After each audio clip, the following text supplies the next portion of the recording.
Wayne Carey, welcome to the BackPageLead Vidcast. How you Charlie, going? very well. What a funny old weekend, wasn't it? We had Collingwood that hadn't been beaten for 12 months, or been beaten once, ending up getting flogged by 16 goals. Hawthorn rested 8 players when they went to the Gold Coast and somehow sneaked a win.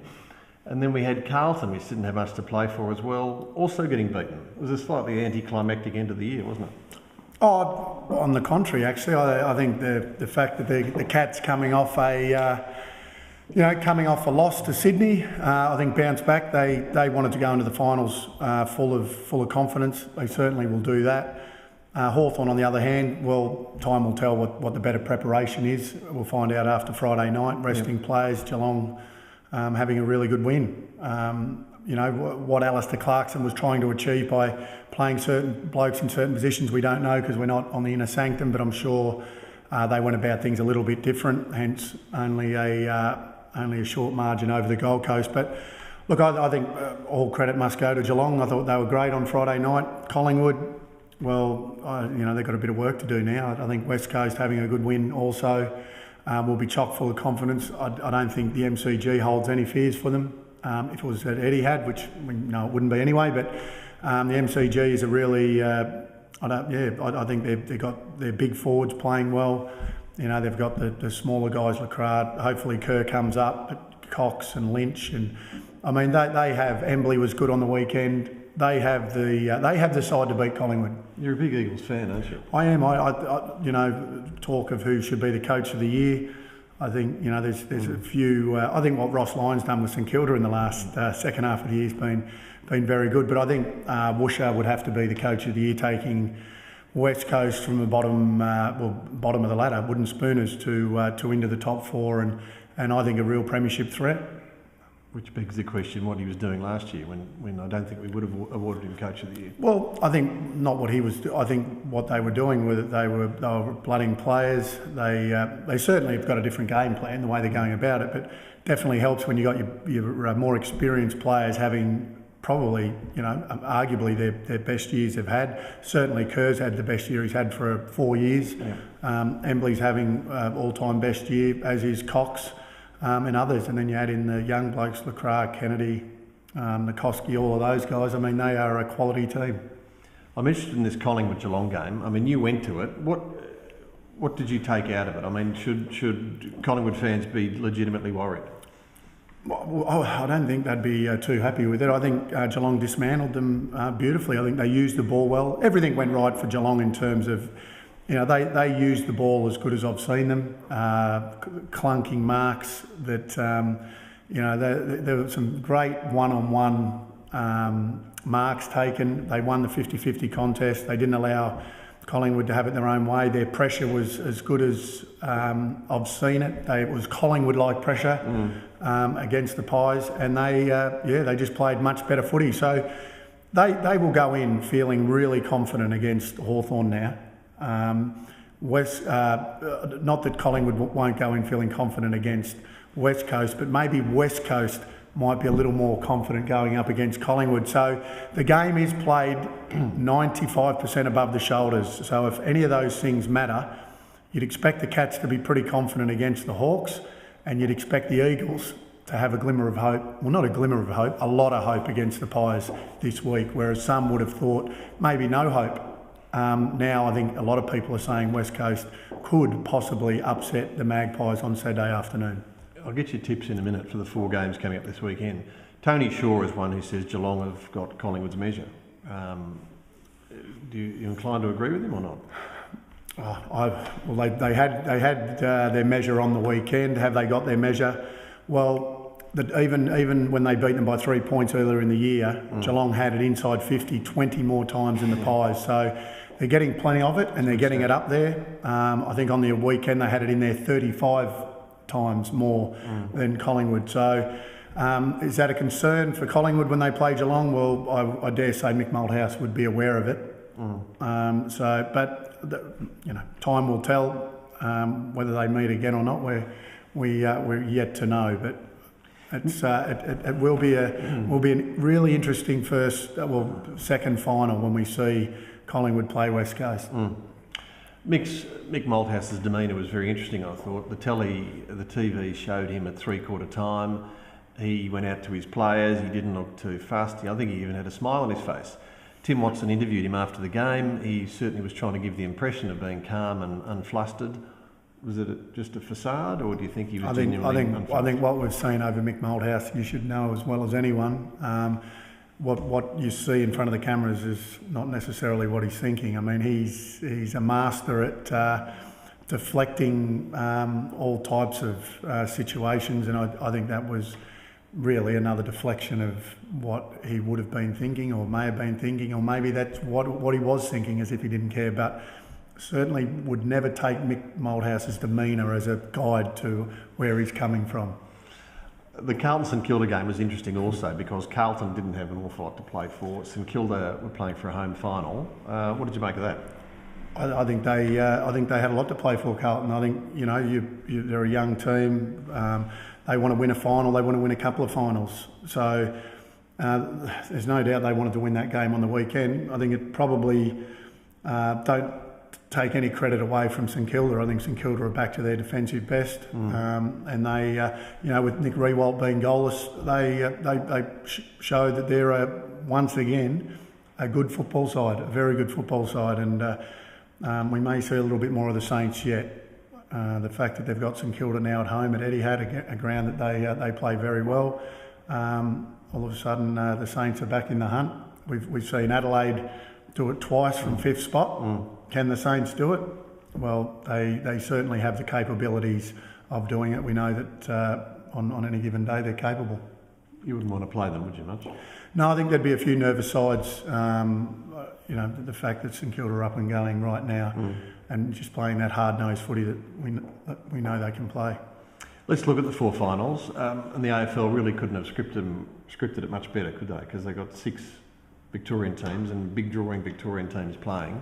Hawthorn Geelong, which we touched on Friday night.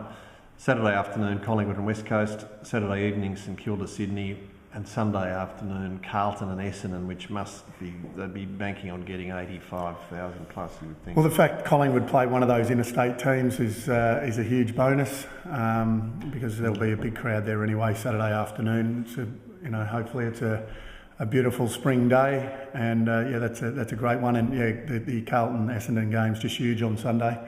As we know, I remember back to '99 when the Blues, and Essendon, red hot favourites for the flag that year, maybe not red hot favourites, but certainly favourites, were able to. The Blues were able to get up by a point and win that one. So I'm sure that'll be in the back of the memory of a few Essendon people. Does it affect the team today? I don't think so. I don't think they'd be drawing on that. I think they were just going out there trying to make a good account of themselves. All right, I'm going to press you for a tip on your 4 games. But first of all, Alistair Clarkson said an interesting thing today. He said they, meaning Geelong, will have to play like they did against Collingwood to beat us on Friday night, which sort of throwing down the gauntlet, isn't it? I think it is the games will be played. The mind games will be played. I think that's probably one of them. Letting them know that they're going to have to play like that to beat us. And you know what? He's right. He's right. They're don't worry about the weekend, obviously, with the Hawks, but I think the Cats will have to play very well against the Hawks to win. And in saying that, I think they will. And I think the Cats will not upset the Hawks. I think the Cats will beat the Hawks on the weekend. Yeah, I mean, I imagine the bookies have got them roughly similar a price. But okay, so leaning towards Geelong at this early stage in the week. Collingwood and West Coast. I'm going to say something controversial. I'm going to tip Collingwood. Oh, okay. I'm going to tip Collingwood, but I think it'll be a really, really close game, and wouldn't be surprised at all if West Coast won. But I will stick with the Pies. They have been the best side all year. Massive hiccup on the weekend, but I think they'll bounce back just. Just quickly, Nick Maxwell, who is, he has his limitations as a player, but he's a heck of a good captain. Would you be inclined, if he was 80 or 90% fit, to bring him back? The one thing about West Coast and a few of the other top sides is that they have those Darling, Kennedy, they have Lynch, Cox goes forward, Natanui can go forward. You got Nikoski, You've got Lacroix. They have a quality forward line, really quality forward line with a lot of guys rotating through there. That doesn't enable Collingwood to play that. They won't zone off as much against West Coast, I wouldn't think. They certainly love to get numbers to the footy. We know that they back themselves. Shaw will come back in. He hasn't played for a while. Do you risk bringing Maxwell back in at the same time? Davis may come back into that side. We know that there's one or two others that are in line for selection, but I think Daisy Thomas is another one. He's got another week suspension, but I just think that bringing him back, he's going to have to play on someone, and he's going to have to spoil hard. And if he plays on one of those big forwards, strong hands, get to a lot of contests, it'll get a workout. It'll get a workout. So if he's 100% fit, bring him back in. But if he's not, I don't think. If he's not 100%, they won't bring him back in. Okay, interesting. St Kilda, Sydney, Saturday night. St Kilda, I think the fact that it's here in Melbourne, I think you've got to stick with the Saints. Yep. Sydney have done nothing wrong. Sydney have been as good as anyone. Sydney beat Geelong 2 weeks ago down at Skilled Stadium. So that form, they were good again on the weekend. Goods, I think, is in career best form. He's always been an accumulator, always been a very good player, but he's a match winner now. He's won more matches for Sydney this year than probably any other player at any of the other clubs. I think he's grabbed games by the scruff of the neck and got the side over the line, which has really impressed me.